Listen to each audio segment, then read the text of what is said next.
একটি পুরনো বাড়ির রান্নাঘর, রাতের নরম আলো। একটি ছোট ইঁদুর ধীরে ধীরে খাবারের দিকে এগিয়ে যায়।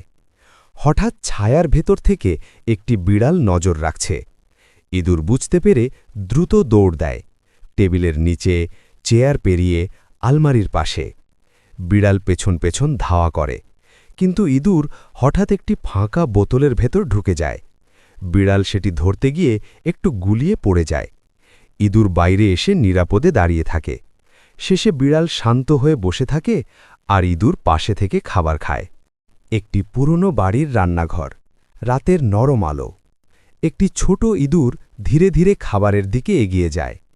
হঠাৎ ছায়ার ভেতর থেকে একটি বিড়াল নজর রাখছে।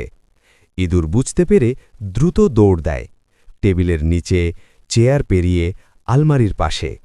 বিড়াল পেছন পেছন ধাওয়া করে, কিন্তু ইঁদুর হঠাৎ একটি ফাঁকা বোতলের ভেতর ঢুকে যায়। বিড়াল সেটি ধরতে গিয়ে একটু গুলিয়ে পড়ে যায়।